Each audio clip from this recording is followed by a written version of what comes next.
Bismillahirrahmanirrahim. Alif Lam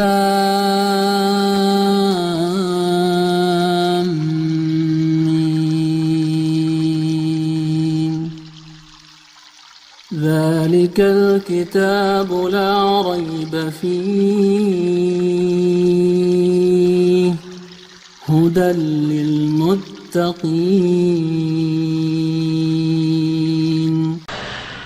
Assalamualaikum warahmatullahi wabarakatuh. Apa kabar pemirsa Hidayah TV yang dirahmati oleh Allah Subhanahu wa taala? Semoga tiap hari ya, di hari-hari kita diisi dengan zikir kepada Allah Subhanahu wa taala, sehingga Allah Subhanahu wa taala menguatkan hati kita untuk selalu istiqomah, tegak, teguh berada di dalam jalur agama Islam ini. Pemirsa yang dirahmati oleh Allah, saat ini saya akan menjawab ya, tantangan tanpa ragi yang mengungkapkan bahwasanya Al-Quran tidak bisa dibuktikan dengan sains. Ya, Al-Quran tidak bisa dibuktikan dengan sains.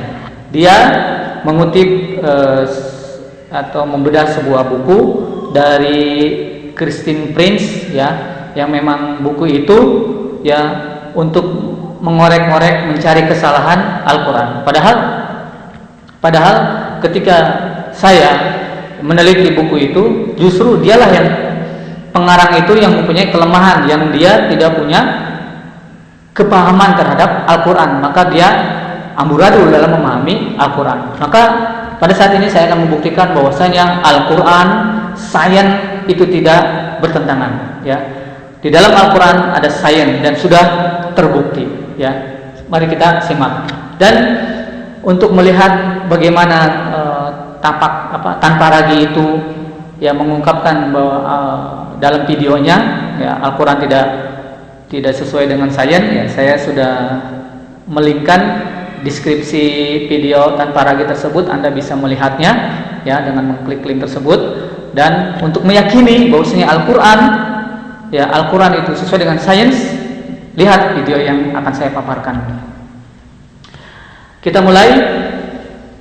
Dia mengutip di dalam buku tersebut ya, tanpa lagi mengutip di buku tersebut ya, bahwasanya dalam surat Ad-Dariyat, was-samaa'a banainaha wa inna lahu simun. Ya. Kami membangun langit dan kami meluaskan. Buku tersebut mengutip bahwasanya dia menggarisbawahi dengan kalimat la musiun. Ya. La musiun. Dia mengatakan bahwasanya, dia pun mengutip dari Harun Yahya, bahwasanya Harun Yahya itu salah. Ya, ini bukan la musiun itu meluaskan, tetapi dengan kekuatan. Ya. Sebenarnya makna ini tidak bertentangan. Kalau ada yang menerjemahkan la musiun itu meluaskan, membentangkan, nggak masalah, karena kata dasar ini, wasi'a ini ya, kata dasarnya itu dari kata la musiun ini, kata dasar dari kata wasi'a. Wasi'a, kata dasarnya wasi'a, artinya meluaskan. Boleh meluaskan, boleh membentangkan, tidak masalah. Bahasa Arab itu penuh dengan makna, ya.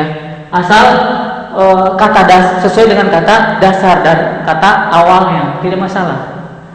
Kalau dengan kekuatan bisa, ya.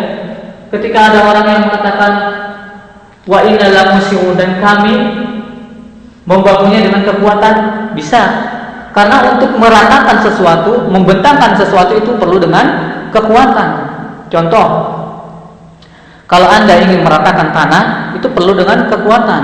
Meratakan kerajaan itu dengan kekuatan. Tidak bisa Anda sendiri, ya kan? Anda perlu personel, Anda perlu prajurit, Anda perlu jabatan yang mendukung Anda untuk itu. Kan seperti itu, ya. Jadi la musiun bisa dikatakan kami meluaskan, kami membentangkan, kami menguatkan, bisa, nggak masalah. Tetapi di dalam buku itu dikritik, Justru dia yang tidak paham tentang bahasa Arabnya. Padahal di dalam bahasa Arab itu ada kata dasar. Menerjemahkan dengan kata dasar tidak masalah. Yang penting sesuai, asal jangan wa inna lamusiun diartikan dengan apa? Kami menyempitkan. Nah, ini yang salah. Tapi ketika membentangkan, meluaskan, mengkuatkan dengan kekuatan bisa. Membentangkan, meluaskan itu dengan kekuatan bisa masuk, gitu kan? Kita tidak bisa membentangkan sesuatu dengan tanpa kekuatan, ya kan? Membangun perumahan, membebaskan lahan, membentangkan lahan harus dengan kekuatan, baik kekuatan politik, kekuatan uang, kekuatan dukungan seperti itu. Masuk ke dalam makna tersebut. Itu bukunya yang salah dan yang menulisnya tidak mengerti. Dengan teori Big Bang, apakah di dalam Al-Quran ada teori Big Bang? Ada. Justru Al-Quran dulu yang ada, baru teori Big Bang. Lihat, Allah Subhanahu wa taala berfirman dalam surat Al-Anbiya, ya. Aw alam yarul ladina kafaru. Nih, bagi orang-orang kafir. Apakah orang-orang kafir itu tidak memperhatikan, ya? Anas samawati wal ardh, bahwasanya langit, bumi kanata ratta, keduanya itu dahulu bersatu. Fafataqnahuma, maka kami pecah. Teori Big Bang dalam surat Al-Anbiya. Sesuai dengan sains? Sesuai. Ada di dalam Al-Quran teori Big Bang. Awalan yaral ladzina kafaru anna samawati wal ardh kanata ratqa fafataqnahuma. Tidak berpikir orang-orang kafir itu kalau dulu langit dan bumi itu bersatu, kemudian kami pecah. Ya kan? Dalam Al-Quran. Terbantahkan? Sudahlah, terbantahkan. Ya kan? Al-Quran itu adalah kalamullah yang benar. Allah Maha benar dengan segala firman-Nya, begitu. Kemudian tanpa ragu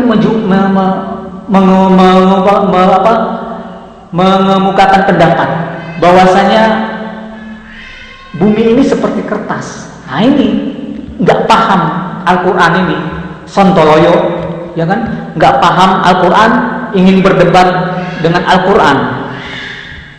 Anda membaca huruf nggak ada ini aja belum tentu bisa. Saya bisa membaca Bible ada, tapi Anda belum tentu bisa membaca Al-Quran, ya kan? Nah, ini kehebatan Al-Quran, begitu. Oke, lihat. Allah Subhanahu Wa Taala berfirman, ya, ini dia mengutip sebuah ayat di dalam video tersebut, ya. Yauma natwi samaa katayyi sijilli lil kutub. Yauma natwi samaa katayyi sajilli lil kutub. Pada hari itu, ya, pada hari itu kami mengkoyak langit, ya, atau menggulung langit seperti menggulung kertas. Seperti menggulung kertas. Ini perlu dipahami. Ya. Kata Tanta Radi ini mengatakan bahwasanya kalau begitu langit ini seolah-olah seperti kertas. Bagaimana dengan teori Big Bang? Padahal langit tata surya ini dalam satu pusaran begitu. Seperti kertas lah begitu. Enggak masuk akal. Ini yang tidak dipahami oleh Anda, ya. Ini mengatakan bahwasanya pertama, Allah itu mudah sekali, menandakan mudahnya Allah menghancurkan bumi yang begitu ruwetnya dalam pandangan manusia, dalam logikanya manusia. Mudah sekali menghancurkan bumi dalam satu genggaman, begitu. Mudah sekali, seperti menggulung kertas, sangat mudah. Anak kecil bisa menggulung kertas, bisa, ya. Tanpa dengan tenaga, artinya Allah begitu mudah menghancurkan langit dan bumi ini. Yang kedua, ini ada kata ka. Nih dalam Quran itu, setiap Quran itu ada ilmunya, setiap huruf itu ada maknanya. Nih ada apa yi ka. Ka itu huruf apa? Mutasyabihat. Di sini hurufnya huruf perumpamaan. Seperti tidak harus sesuai dengan apa yang dikatakan seperti. Kalau saya katakan Anda mirip monyet, apakah Anda benar-benar monyet? Kan tidak. Ya kan? Tidak seperti itu kan? Jadi begitu. Bumi seolah-olah kertas, bukan berarti bumi itu kertas. Ombak menggulung, ya, ombak besar menggulung para nelayan. Kalau diartikan menggulung itu apakah seperti gulungan kain, gulungan kertas, gulungan benang, ombak itu? Kan tidak. Tapi artinya begitu dahsyatnya ombak itu sehingga menggulung-gulung. Begitu juga Allah, begitu mudahnya Allah menghancurkan bumi, seperti Allah meremas-remas atau menggulung kertas. Seperti itu. Jadi jangan diartikan dengan logika ini, ya. Al-Qur'an itu tidak seperti itu. Oke? Ya. Wal arda jami'a qabattuhu yaumal qiyamah was samawat mutawwiyat. Ini dia menggunakan penggulung juga. Ini kiasan, ya. Ini kiasan. Al-Qur'an itu begitu indah kiasannya, maka orang sastra itu belajar dari Al-Qur'an. Ini, dan tidak ada orang yang bisa menciptakan hal seperti ini, begitu. Ya, jadi Anda jangan so tahu dalam menerjemahkan Al-Quran kalau belum paham. Jadi ketika diterangkan seperti ini, jadi kelihatan bodohnya begitu. Di sini ada seperti itu tidak harus mirip, ya. Seperti saya katakan kan, Anda mirip monyet, berarti bukan berarti Anda monyet kan? Seperti itu. Seperti itu juga bumi seperti kertas, bukan berarti bumi itu kayak kertas, ya kan? Oke, kita lanjut. Kemudian dia juga mengutip tentang kisah Zulkarnain, ya. Ini Allah Subhanahu wa taala menceritakan kepada Rasulnya tentang kisah Zulkarnain untuk pergi ke barat. Kemudian di dalam kutipan itu wajadaha taqrubu fi aini hamiatin. Zulkarnain itu menemukan matahari yang tenggelam di tempat air atau di lautan yang penuh lumpur. Di tempat lautan yang penuh lumpur. Ini juga kiasan. Kiasan. Anda melihatnya jangan dari ketika Anda berdiri. Ini sedang menceritakan Zulkarnain. Berarti memposisikan diri Anda itu sebagai Zulkarnain itu berada di mana? Zulkarnain itu berada di barat. Menurut para ahli, ujung baratnya itu ada di Amazon, Sungai Nil, di mana sungai-sungai itu membawa lumpur.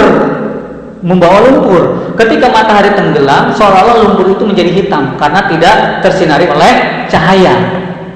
Begitu juga ketika kita melihat sunset, saya ingin melihat tenggelamnya sunset, ya, melihat tenggelamnya matahari di lautan. Apakah secara nyata bahwasanya matahari itu tenggelam di lautan? Kan tidak. Itu kan kiasan sastra. Kita melihat matahari tenggelam di lautan. Apakah benar-benar matahari itu tenggelam di lautan? Kan tidak. Nah ini. Jadi kalau ini jadi kelihatan bodohnya gitu loh kalau nggak memahami seperti itu. Ya. Kemudian Anda mengutip bahwasanya di dalam Al-Qur'an, ya, Qutilal insanu ma akfar min ayyi syai'in khalaqahu min nutfatin khalaqahu faqaddarahu. Manusia itu tercipta dari tetes mani. Kemudian Anda mengatakan, "Oh, bukan hanya tetes mani." Itu salah. Di dalam biologi ada ovum, ada indung telur juga. Anda pun salah. Al-Qur'an itu kan banyak, bukan hanya ayat ini. Lihat di ayat-ayat yang lain. Ya, indung telur itu sudah dijelaskan. Nih di dalam surat At-Tariq. Surat At-Tariq. Surat At-Tariq. Saya ingat tentang surat At-Tariq. Tahun 2003 ada astronot yang namanya Yang Lewi. Dia mendengar bintang berketuk-ketuk. Dia mendengar bintang berketuk-ketuk. Ya, seperti top top top top. Ya, itu bintang yang seperti itu. Anda lihatlah di YouTube ya. Para pemirsa lihat di YouTube ya. Yang Lewi ya, astronot 2003 mendengar bintang berketuk. Nah, ini sesuai dengan At-Tariq. At-Tariq itu adalah bintang yang berketuk. Gak mungkin Rasul tahu, padahal Rasul belum sampai ke mana? Ke angkasa pada zaman itu. Belum. Tapi kenapa tahu ada At-Tariq di sana, ada bintang yang berketuk? Pada zaman sekarang terbukti oleh sains. Ini kan? Kita kembali ke sini. Di dalam surat At-Tariq, dikatakan yakhruju min baini sulbi wat tara'ib. Manusia itu dikeluarkan ya, berasal dari saripati tanah atau sperma yang keluar dari antara tulang sulbi. Tulang sulbi itu tulang belakang sampai ke ekor. Ya, itu tempat sperma. Kemudian dikeluarkan. Wat tara'ib, nih hidung telur. Kalau mau tahu, wat tara'ib itu berada, kalau ini laki-laki, sulbi itu tulang laki-laki, wat tara'ib itu tulang perempuan yang ada di antara buah dadanya, kemudian turun ke rahim. Itu namanya indung telur. Di situ tara'ib namanya. Anda tidak paham, maka kajilah. Ini sesuai dengan ilmu biologi. Mana yang tidak sesuai dengan Al-Quran? Tidak sesuai dengan sains. Ini teori Big Bang ada. Teori Big Bang. Teori apa lagi? Ya, teori kamuflase ada. Nih, seolah-olah ainin fi ainin haniatin, seperti lumpur laut yang berlumpur hitam. Ya, yang tidak, air itu tidak tersoroti oleh cahaya, kemudian kamuflase seperti lumpur hitam. Padahal air itu kotor, seperti itu. Ya. Kemudian manusia dari tetes air mani kemudian ketemu dengan tara'ib, sesuai dengan tara'ib, indung telur. Itu yang harus Anda pahami tentang Al-Quran. Jadi terlihat kebodohannya itu. Ya, dan buku ya Christian Prince itu batal semua, ya, nggak bisa dijadikan referensi begitu. Ya. Kemudian Anda mengartikan ya dengan terjemahan dan tidak ada ya, dan tidak ada seorang pun daripadamu melainkan mendatangi neraka. Hal itu bagi Tuhanmu suatu kepastian yang sudah ditetapkan, dan tidak ada seorang pun daripadamu melainkan mendatangi neraka. Daripadamu. Emang ini terjemahannya untuk orang Islam. Lihat Rasul ngomong kepada siapa? Ya, Rasul ngomong kepada siapa? Kan begitu. Bolehlah saya ikutin logika Anda, ini untuk orang Islam. Ya, kamu orang Islam begitu kan? Oke. Orang Islam yang seperti apa? Orang Islam yang berbuat syirik. Dia mengatakan Islam tetapi dia masih menyembah yang lain, menyembah patung, menyembah kuburan, ya, menyembah pohon. Itu berbuat syirik, menyekutukan Allah. Ini bagi orang seperti ini. Kan di sini ada pengecualian. Ya. Kemudian kami selamatkan orang-orang yang bertakwa, kecuali orang-orang yang bertakwa. Ini ada pengecualian. Seperti itu. Jadi dalam Islam itu lengkap pengajarannya itu. Ada secara umum, global, kemudian ditarik ada pengecualian. Seperti itu. Ya kan? Dan membiarkan orang-orang yang zalim nih. Orang-orang yang zalim itu ada dua. Kalau Anda tahu orang-orang yang zalim itu ada dua. Pertama, melukai hati orang. Yang kedua, menyekutukan Allah, menyatakan Allah itu dua, Allah itu tiga, Allah itu beranak, Allah itu punya anak. Nah, ini namanya orang zalim. Di dalam neraka dan keadaan mereka berlutut. Anda harus tahu ini majas, kiasan. Bagi apa? Dengan penghinaan, penuh dengan penghinaan. Orang kalau berlutut itu dalam keadaan hina. Lihat raja-raja ketika ada pembantu-pembantunya, ya, mereka duduk berlutut, itu dalam keadaan menghina. Berarti ini berlutut itu penghinaan. Anda mengatakan kalau berdiri di neraka berarti itu orang yang selamat. Bukan, di neraka itu banyak. Ada orang yang berlutut, ada orang yang berlari-lari karena kesiksaannya. Bukan, orang baik itu bukan karena berlutut, berdirinya, tengkurapnya, bukan, karena amalnya. Di dalam neraka pun ada orang yang tengkurap, disiksa badannya, ya, disetrika punggungnya. Ada yang digantung, ada, ya, kakinya di atas, kepalanya di bawah, ada. Yang berlutut ada. Semuanya ada. Yang membedakan apa? Bertakwa. Di kalimat menyelamatkan, apalah?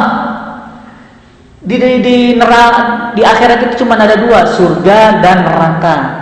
Kata menyelamatkan itu bisa menjadi badal kata surga, bisa menjadi pengganti kata surga. Kalau orang sudah diselamatkan dari neraka berarti dia masuk kemana? Ke surga. Kalau orang tidak diselamatkan berarti masuknya kemana? Ke neraka. Gak harus diterjemahkan, gak harus dijabarkan begitu. Anda memahaminya seperti itu, ya. Jangan ngawur dalam memahami Al-Quran, gitu. Sekarang gantian, Anda sudah mengorek-ngorek Al-Quran. Saya akan bertanya tentang keyakinan Anda. Pertama, kalau Anda memahami tentang Yesus, ketika Yesus disalib, dia menghadap kemana? Oh, ini nggak relevan lah. Anda harus tahu sejarah Yesus yang sebenarnya. Kalau Anda tahu sejarah Yesus itu, ketika disalib dia menghadap kemana? Begitu. Yang kedua, beribadah di hari Minggu, apakah Yesus menyuruh atau ada di dalam Bimbel? Kalau Anda katakan nggak ada jawabannya, kalau begitu, kalau nggak ada jawabannya, kenapa Anda lakukan? Kenapa Anda lakukan? Ya kan? Ketika saya mengatakan kenapa Anda menyembah atau mempertuhankan Yesus, Anda berkata ada di dalam Alkitab, berada di dalam Alkitab. Berarti ketika Anda harus ke gereja pada hari Minggu, berarti harus ada juga di kitab Anda. Kalau tidak ada, berarti kenapa Anda melakukannya? Kan begitu. Di dalam Islam itu namanya bid'ah. Bid'ah itu adalah melakukan perbuatan yang tidak ada seluk-beluknya, yang tidak diajarkan oleh Rasul.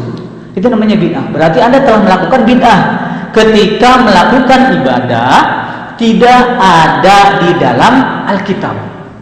Ya kan? Coba berikan ya, ayat mana yang mengatakan harus beribadah di hari Minggu saja. Bisa jadi kan Yesus mengatakan umat Nasrani harus beribadah lima waktu seperti Islam. Bisa jadi, ya kan? Bisa jadi, ya kan? Sekarang kalau nggak ada di dalam kitab, Anda mengikuti siapa? Mengikuti bisikan siapa? Harus hari Minggu. Mengikuti bisikan siapa? Kan begitu. Ya, kalau di dalam Islam bertanya ini jawabannya pasti ada, bertanya ini jawabannya pasti ada. Begitu, ya. Yang ketiga, Anda menyembah patung yang bersalib atau menyimpan patung bersalib itu di rumah Anda, ya. Sekarang pertanyaannya, siapa yang memahat patung itu? Apakah Yesus memerintahkan untuk memahat patung tersebut atau menggambar wajah Yesus tersebut? Siapa yang menggambar?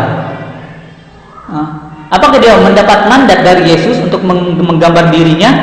Yesus dengan rambut yang panjang, dengan berjenggot. Siapa tahu Yesus tidak berjenggot. Anda kan belum tahu. Orang Nasrani kan belum tahu. Siapa tahu? Ya kan? Tidak berjenggot. Kenapa mereka berjenggot? Dari mana tahu? Ya kan? Begitu. Yang menggambar siapa? Yang memahat siapa? Keturunannya siapa? Orang yang memahat tersebut. Dari mana asalnya orang yang memahat tersebut? Ya. Kok bisa tahu? Ya, bisa mereplikan wajah Yesus itu seperti itu. Ini pertanyaan secara logis, ya, dan harus bisa dijawab. Kalau tidak berarti itu buatan. Itu buatan. Jangan-jangan bukan patung itu yang Anda sembah, bukan seperti itu bentuknya. Jangan-jangan karena tidak ada dalil yang mendasar, kan begitu. Al-Quran, Islam selalu dengan dalil. Anda mengatakan nggak ada teori Big Bang, ya, ada teori Big Bang. Ya, hanya setetes mani, bukan hanya setetes mani, ada wataraib. Semua dijelaskan di dalam Al-Quran, lengkap sudah. Kan seperti itu. Jangan terlihat bodoh. Saya kira cukup pemahaman saya. Semoga kaum muslimin yang dirahmati oleh Allah Subhanahu wa taala dimanapun Anda berada, yakinkan bahwasanya Islam adalah agama yang benar. Islam adalah agama yang hak, dan kita akan bertemu di surga Allah Subhanahu wa taala. Assalamualaikum warahmatullahi wabarakatuh.